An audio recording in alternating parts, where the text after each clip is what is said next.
Hello everyone, this is Anjali and welcome back to my channel Korean drama explanation. आज मैं एक new historical, romantic and medical drama explain करने जा रही हूँ जिसका नाम पोंग दी जोसन साइकेट्रिस्ट है। ये ड्रामा अगस्त 2022 में ऑन एयर हुआ है। इस ड्रामे की IMDb रेटिंग 7.9 आउट ऑफ 10 है एंड माय ड्रामा लिस्ट में इसने 8.2 आउट ऑफ 10 स्कोर किया है, जिससे आप लोग अंदाज़ा लगा सकते हैं कि ये ड्रामा कितना अच्छा है। पोंग दी जोसन साइकेट्रिस्ट एक ऐसे जीनियस फिजिशियन के इर्द गिर्द घूमता है जो एक रॉयल फैमिली के साजिश में शामिल हो जाता है और उसे पैलेस से बाहर कर दिया जाता है और वो खुद को ऐसे गांव में पाता है जहां वो ऐसे लोगों से मिलता है जो उसके आघात से उभरने में मदद करते हैं और उसे आगे बढ़ने के लिए प्रेरित करते हैं। So with the plot spoiler alert and let's get to the video. Joseon psychiatry का दरवाज़ा खुलता है और यहाँ हम फिजिशियन यू से यूब से मिलते हैं जो एक फेमस एक्यूपंक्चरिस्ट है। एक्यूपंक्चरिस्ट वो होते हैं जो लोगों का इलाज नीडल्स के द्वारा करते हैं। यहाँ पता चलता है कि सेऊब बचपन से ही बहुत ज़्यादा टैलेंटेड और इंटेलिजेंट है। उसने अपने सारे आर्ट्स एग्ज़ाम में विजेता प्राप्त की है, लेकिन उसके माँ के गुजर जाने के बाद उसने मेडिसिन की पढ़ाई करने की सोची और यहाँ वो मेडिसिन के एग्ज़ाम में भी अव्वल आया। मेडिसिन का कोई ऐसा किताब नहीं था जो सेऊब ने पढ़ी ना हो। वो एक्यूपंक्चर के स्किल में इतना ज़्यादा माहिर था कि उसे रॉयल पैलेस का हेड एक्यूपंक्चरिस्ट बना दिया गया था और देखने में इतना हैंडसम और स्मार्ट था कि रॉयल पैलेस की सारी मेट्स उसी से अपना इलाज करवाना चाहती हैं। यहाँ पता चलता है कि सेऊब एक अमीर परिवार से ताल्लुक़ रखता है क्योंकि उसके पिता रॉयल पैलेस में मिनिस्टर ऑफ पर्सनल के पोस्ट पे हैं और वो किंग के भी बहुत करीब हैं। सेऊब अपने काम में इतना माहिर था कि वो जिस इंसान का भी इलाज करता था वो बिल्कुल सही हो जाता था। यहाँ हम रॉयल पैलेस की मेड को देखते हैं जो अचानक से ज़मीन पर गिर जाती है और बेहोश हो जाती है। जब वहाँ के फिजिशियन उसे चेक करते हैं तो बताते हैं कि ये मर चुकी है। तभी वहाँ सेऊब अपने नीडल बॉक्स के साथ आता है और उस मेड को चेक करने लगता है। फिजिशियन कहता है कि अब ये लड़की मर चुकी है तो कोई फ़ायदा नहीं है इसका इलाज करने का। सेऊब बताता है कि ये अब भी जिंदा है और वो उसका इलाज अपने नीडल से करता है जिससे वो बिल्कुल सही हो जाती है। ये सब देख के वहाँ की सारी मेड्स प्रभावित होकर चिल्लाना स्टार्ट हो जाती हैं। वैसे ही वहाँ रॉयल पैलेस का फिजिशियन आता है और वो सारी मेड्स पे गुस्सा करने लगता है और सेऊब को अपने साथ ले जाता है क्योंकि क्राउन प्रिंस बीमार हो गए थे और उनकी लाइफ रिस्क पे थी। यहाँ हमें पता चलता है कि सेऊब और क्राउन प्रिंस दोनों ही अच्छे दोस्त हैं क्योंकि दोनों ने एक ही प्लेस से अपनी पढ़ाई की है। सेऊब एक्यूपंक्चर की मदद से क्राउन प्रिंस को बिल्कुल सही कर देता है जिससे किंग उससे बहुत ज़्यादा प्रभावित हो जाते हैं और वो उसे डिवाइन नीडल्स यानी दिव्य सुई की उपाधि देते हैं। ये सब देख के पैलेस के मिनिस्टर और फिजिशियन कुछ खास खुश नज़र नहीं आ रहे थे, लेकिन हम सेऊब के पिता को देखते हैं जो उससे बहुत ज़्यादा प्रसन्न थे और वो गर्व करते हैं कि उनका बेटा इतना गुणवान है। यहाँ रॉयल पैलेस का फिजिशियन किंग के गले पे निशान देख के मन ही मन खुश हो रहा होता है और हम बाकी मिनिस्टर्स को देखते हैं जो वो भी रहस्य में नज़र आ रहे होते हैं। सेऊब और उसके पिता बात कर रहे होते हैं कि किंग चाहते हैं कि सेऊब के पिता सुप्रीम कमिश्नर के पोस्ट को सर्व करें और इसके साथ साथ ये भी पता चलता है कि किंग बहुत ज़्यादा बीमार है। सेऊब अपने पिता को परेशान देख के उनसे उनकी परेशानी का कारण पूछता है, जहां उसके पिता बताते हैं कि किंग नॉर्थ स्टेट पर हमला करने की सोच रहे हैं, लेकिन सेकंड स्टेट काउंसलर और उसके फॉलोअर्स ऐसा नहीं चाहते हैं। दूसरी तरफ हम किंग और सेकंड स्टेट काउंसलर को देखते हैं जहाँ वो किंग को मना कर रहा होता है नॉर्थ पे अटैक करने के लिए, लेकिन किंग उस पर बहुत ज़्यादा गुस्सा हो जाते हैं क्योंकि उस नॉर्थ स्टेट के किंग ने उनके लोगों को बहुत समय तक बंदी बना के रखा था और उस चीज़ के लिए वो आज भी भुगत रहे हैं। किंग कहते हैं कि उनका पहला कर्तव्य ये है कि अपने लोगों की सुरक्षा करें और इसलिए वो नॉर्थ पे हमला ज़रूर करेंगे। यहाँ देखते हैं सेकंड स्टेट काउंसलर और उसके फॉलोअर्स किंग के खिलाफ प्लानिंग प्लॉटिंग कर रहे होते हैं। रॉयल किचन में मेड्स किंग के लिए खाना बना रही होती हैं जिसमें वो एक प्रकार का फूल भी इस्तेमाल करती हैं।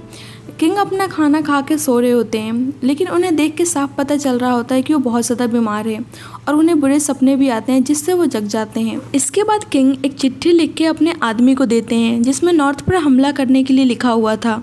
वो चिट्ठी लेकर जा ही रहा होता है कि अचानक से सेकंड स्टेट काउंसलर का कोई आदमी उस पर हमला कर देता है और उसको मार देता है। हम उस आदमी को तितली से बना हुआ आभूषण पहने हुए देखते हैं। अगले दिन सभा में किंग अचानक से बेहोश हो जाते हैं और उनकी तबीयत बहुत ज़्यादा ख़राब हो जाती है, इसलिए रॉयल पैलेस के फिजिशियन को बुलाया जाता है। लेकिन यहाँ देख के साफ पता चल रहा होता है कि वो फिजिशियन जान के आने में समय ले रहा है, इसलिए सब सेऊब को इमरजेंसी सर्जरी करने के लिए बुलाते हैं। राजा की ऐसी हालत देख के सेऊब के पिता उसको सर्जरी करने से मना करते हैं क्योंकि वो कोई रिस्क नहीं लेना चाहते थे।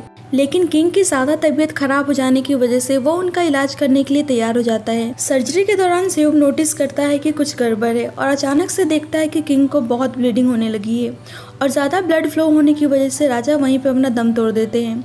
ये सब देख के सेयूब बिल्कुल सदमा में चला जाता है। यहाँ सबको लगता है कि सेयूब ने ही किंग की जान ली है और वही किंग के मरने की साजिश में शामिल है, इसलिए उसको जेल में डाल दिया जाता है। सेयूब के पिता को पता था कि उनका बेटा किंग को मारने की साजिश में शामिल नहीं है, इसलिए इसके तह तक जाने की सोचते हैं, जहां उनको पता चलता है कि किसी ने सेयूब के नीडल्स पर जहर का उपयोग किया था और इस कारण सर्जरी के दौरान किंग मारे गए। सेयूब के पिता ये सारी बातें क्राउन प्रिंस को बताते हैं। क्राउन प्रिंस को भी पता था कि उनका दोस्त कभी भी ऐसा नहीं कर सकता है। वो सेयूब के पिता को सबूत लाने के लिए बोलते हैं। पैलेस की कोर्ट लेडी द्वारा सेयूब के पिता को पता चलता है कि राजा के खाने में एक प्रकार का फूल का इस्तेमाल हुआ था जो जहरीला था। ये सबूत क्राउन प्रिंस के पास दिखाने के लिए ले जा ही रहे होते हैं कि अचानक से रास्ते में सेकंड स्टेट काउंसलर का वही आदमी उन पे पीछे से हमला कर देता है और उन्हें जान से मार देता है। और ये सारी चीजें पैलेस की कोर्ट लेडी छुपके देख रही होती है। रोते हुए सेयूब का सेवक उसके पास जाता है और उसके पिता के मरने की खबर देता है। दूसरी तरफ हम देखते हैं कि सेकंड स्टेट काउंसलर और उसके फॉलोअर्स किंग के और यूसुफ के पिता के मरने के बाद जश्न मना रहे हैं।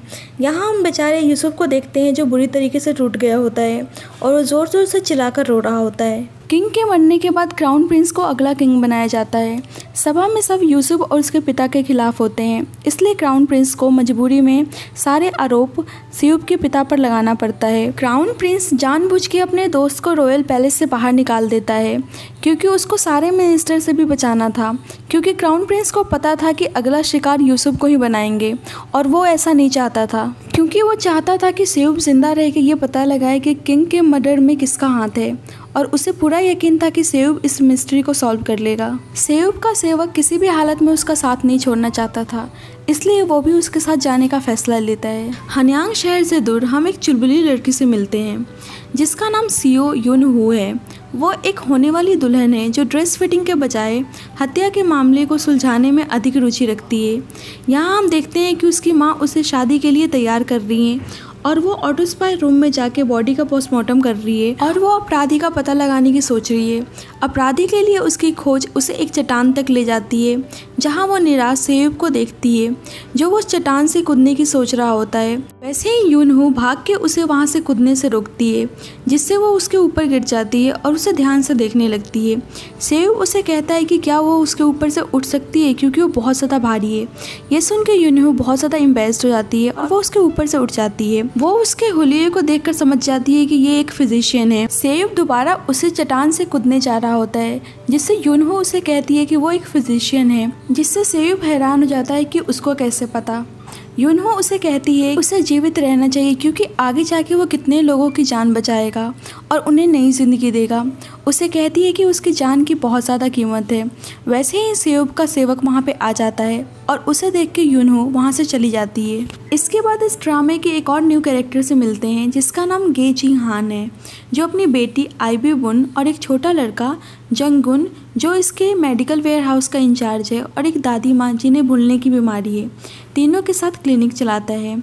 जिन हान लालची किस्म का इंसान है लेकिन ज़रूरतमंद लोगों की मदद करने से भी पीछे नहीं हटता है। यहाँ देखते हैं कि सब मिलके खाना खा रहे होते हैं लेकिन आईबी बुन ने इतना बेकार खाना बनाई हुई होती है कि किसी से खाया नहीं जा रहा होता है। एक साल बाद हम सेयूब और उसके सेवक को देखते हैं जो उसी गाँव में घूमते घूमते आते हैं जहाँ जीहान का क्लिनिक होता है। रास्ते में वो दोनों एक छोटी बच्ची को कुछ खाते हुए देखते हैं, जिससे वो दोनों उसे लालची भरी निगाहों से देखने लगते हैं। सेवक के पेट से भूख के मारे आवाज़ आने लगती है, जिससे सेयूब उसे एक कीमती पत्थर बेचने के लिए देता है जो उसे अपने मेडिकल के एग्ज़ाम में अव्वल आने पे मिला था। बाजार में घूमते हुए सेयूब देखता है कि एक आदमी रस्सी पर चढ़ के करतब दिखा रहा है और अचानक से गिर जाता है।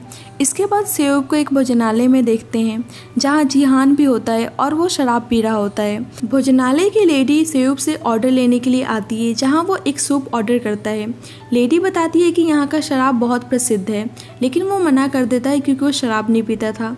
ये सारी बातें जीहान दूर से सुन रहा होता है। वैसे ही एक आदमी को देखते हैं जो वहाँ पे खाना खा रहा होता है और अचानक से उसके गले में कुछ खाना फंस जाता है, जिससे उसका गला चौक हो जाता है। जीहान उसके पास जा ही रहा होता है क्योंकि वो एक फिजिशियन था, लेकिन वहाँ के लोग सेयूब के पास नीडल बॉक्स देख के समझ जाते हैं कि वो एक फिजिशियन है और उसे उस आदमी का इलाज करने के लिए बोलते हैं। सेयूब उस पे एक्यूपंक्चर करने जा ही रहा होता है कि उसका हाथ कपकपाने लगता है, जो जिहान भी नोटिस करता है। सेयूब के कांपते हुए हाथों को देख के जिहान जंप करके हीरो की तरह एंट्री मारता है और वो उस आदमी के पीठ पर मुक्का मार मार के उसके गले में से फंसा हुआ खाना बाहर निकाल देता है, जिससे सब उससे बहुत ज़्यादा खुश हो जाते हैं। उन लोगों को इतना खुश देख के वो ज़्यादा ही बनने लगता है और कहता है कि बस मेरी तारीफ मत कीजिए, ये तो बस मेरे बाएं हाथ का काम था। जान बचाने के बाद वो उसी आदमी का खाना खाने लगता है और वो सेयूब से कहता है कि ऐसे हाथों से वो लोगों का इलाज नहीं कर पाएगा।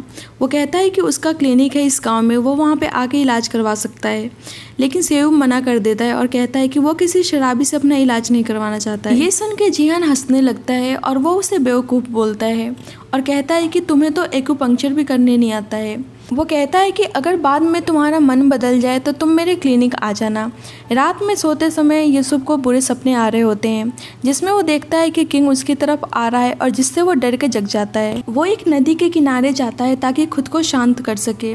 तभी वो देखता है कि एक लड़की पानी में डूब के मरने की कोशिश कर रही है। वो भाग के नदी के अंदर जाता है और उस लड़की को बाहर लाता है। यहाँ हमें देख के पता चल जाता है कि ये लड़की कोई और नहीं बल्कि यूनहू है, जिसने सेयूब की 1 साल पहले जान बचाई थी। वो उस पे एक्यूपंक्चर करने की कोशिश करता है, लेकिन उसका हाथ फिर से कपकपाने लगता है क्योंकि उसे आज भी किंग का खून अपने हाथ पे महसूस हो रहा था। वो उसे माउथ टू माउथ ऑक्सीजन देता है, लेकिन वो फिर भी होश में नहीं आती है। दूसरी तरफ हम जिहान को देखते हैं, जो अपनी बेटी को पल्स कैसे चेक करते हैं सिखा रहा था।